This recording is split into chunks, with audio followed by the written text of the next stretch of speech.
18 दिसंबर साल 2016।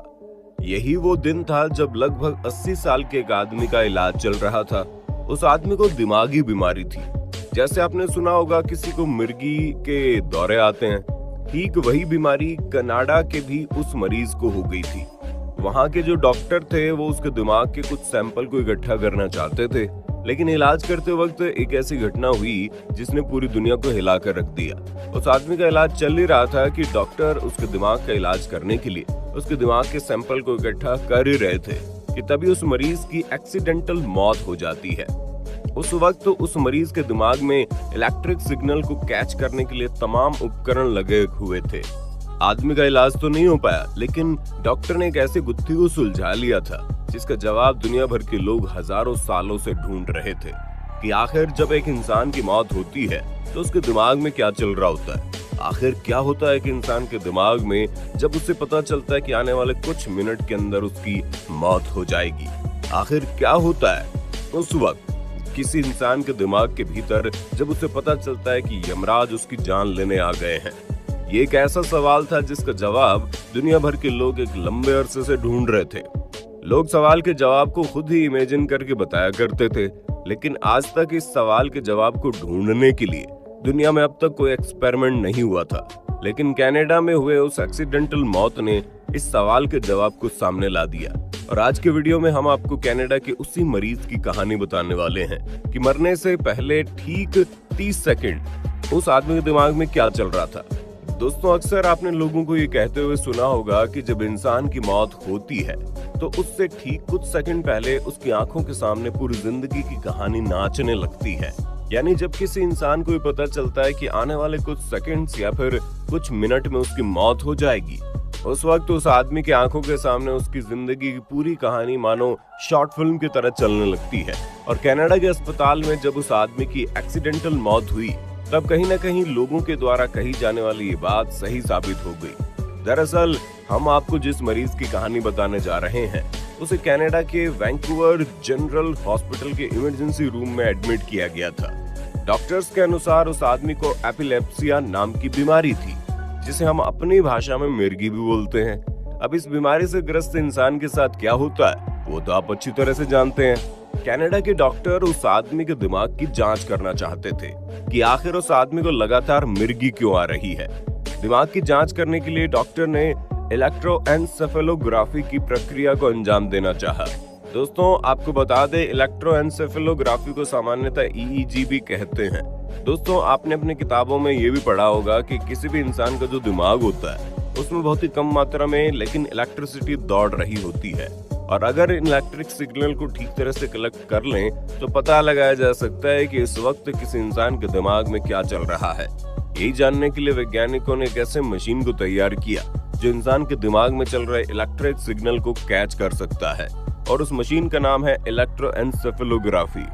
आसान भाषा में कहें तो इसे दिमाग को पढ़ने वाली मशीन भी कह सकते हैं। अब क्योंकि मिर्गी जैसी बीमारी सीधे किसी इंसान के दिमाग से कनेक्ट होती है, यही वजह है कि कनाडा के डॉक्टर्स ने उस बुजुर्ग मरीज के दिमाग से इलेक्ट्रिक सिग्नल को कलेक्ट करना चाहा ताकि वो जान सके उनके दिमाग में क्या चल रहा है और उस मरीज के दिमाग में क्या परेशानी आ रही है। जांच करने के लिए इलेक्ट्रोएन्सेफेलोग्राफी के दौरान उस मरीज के माथे को तमाम तरह के इलेक्ट्रॉनिक उपकरणों से जोड़ दिया गया। अभी जांच चल ही रही थी कि अचानक से उस आदमी को हार्ट अटैक आ गया। और ये तो आप जानते हैं, हार्ट अटैक की वजह से तत्काल मौत नहीं होती, बल्कि हार्ट अटैक के बाद किसी भी मरीज को कुछ सेकंड तक बहुत पहले दर्द से गुजरना पड़ता है। क्योंकि उस मरीज की उम्र बहुत ज्यादा थी, इसलिए हार्ट अटैक कुछ ज्यादा ही गंभीर था और महज 1.5 मिनट के भीतर ही मरीज की मौत हो गई। लेकिन इस दौरान मरने से पहले उस आदमी की 90 सेकंड की दिमागी एक्टिविटी रिकॉर्ड की गई, और ये हमारे इतिहास का पहला ऐसा मौका था जब किसी इंसान के मरने से पहले उसके दिमाग की एक्टिविटी को रिकॉर्ड किया गया हो। दोस्तों, आपको जानकर हैरानी होगी, इस दौरान डॉक्टर्स ने मशीन के अंदर उस आदमी के मरने से 60 सेकंड पहले दिमागी एक्टिविटी को रिकॉर्ड किया। और उससे भी ज्यादा हैरानी की बात तो ये थी कि जब उस इंसान की सांसें थम चुकी थी, उसके बाद की भी 30 सेकंड की दिमागी एक्टिविटी रिकॉर्ड की गई। आदमी तो मर चुका था, लेकिन उसका दिमाग अभी भी तेजी के साथ चल रहा था। बाद में उस इंसान के जो दिमागी डेटा कलेक्ट हुए उसे शोध के लिए भेज दिया गया। ब्रेन वेव्स पर शोध करने वाले वैज्ञानिकों का कहना है कि मौत से पहले उस इंसान का जो भी डेटा कलेक्ट हुआ था वो ठीक वैसा ही है जैसे उसकी मेमोरी फ्लैशबैक में चल रही हो। जब कोई इंसान अपनी पुरानी यादों से होकर गुजर रहा होता है उस वक्त उस इंसान के दिमाग में खास तरह की तरंग पैदा होती है। हैरतअंगेज तरीके से उस बूढ़े आदमी की जब मौत हुई उस आदमी के भी दिमाग में वही तरंग पैदा हो रही थी।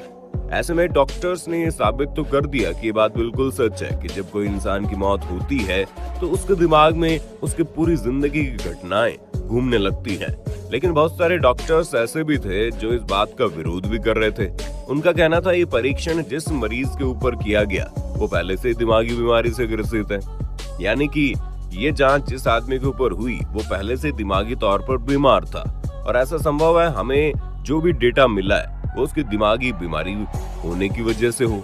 यानी ऐसा संभव है कि अगर किसी स्वस्थ आदमी का इस तरह का जांच किया जाए तो हमें कुछ अलग डेटा मिलेगा।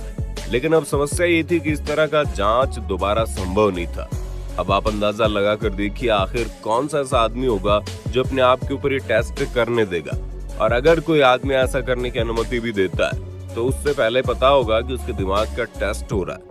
ऐसे में उस आदमी का दिमाग अधिकतर वक्त सिर्फ इस टेस्ट के बारे में सोचने में निकल जाएगा।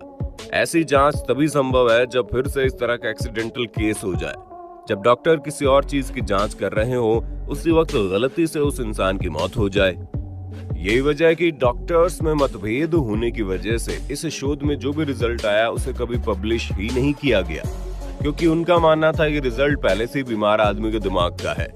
वो तब तक इस बात को पुख्ता नहीं मानेगा जब तक किसी स्वस्थ आदमी के ऊपर इस तरह का टेस्ट न किया जाए, क्योंकि जब किसी इंसान को दिमागी बीमारी होती है तो उसके दिमाग में मौजूद इलेक्ट्रिक सिग्नल अस्त व्यस्त हो जाते हैं।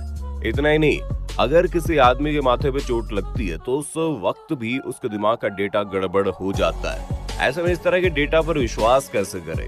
रिसर्चर को ये ब्रेन स्कैन 2016 में मिल गया था, लेकिन वो ऐसे दूसरे केस की ताक में बैठे रहे जिसमें इस तरह के नतीजे दोहराए जा सके।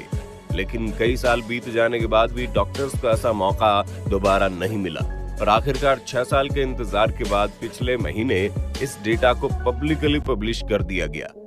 अगर इस शोध के रिजल्ट को आम भाषा में समझें तो डॉक्टर भी यही कहना चाहते थे कि जब किसी इंसान की मौत होती है तो उस वक्त उसके दिमाग में उसकी पूरी जिंदगी एक शॉर्ट फिल्म की तरह दौड़ जाती है।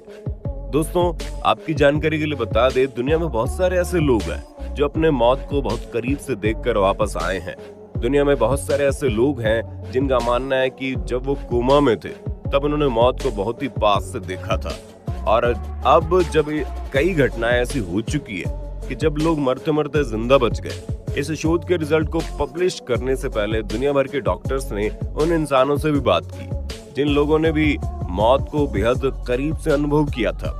उनका कहना था उनके दिमाग में उनकी जिंदगी फ्लैशबैक के तौर पर नहीं चल रही थी, बल्कि उस वक्त उन्हें एक अंधेरी गुफा जैसा दिख रहा था जिसके एक छोर पर बहुत ही तेज रोशनी हो रही थी। वहीं कुछ लोगों का कहना था कि वे एक ऐसी जगह पर चले गए जहां का नजारा बड़ा खूबसूरत था। यही वजह है कि आज भी बहुत सारे डॉक्टर उस शोध के रिजल्ट को सही नहीं मानते। डॉक्टर आज भी इसी तरह की दोबारा किसी घटना के होने का इंतजार कर रहे हैं।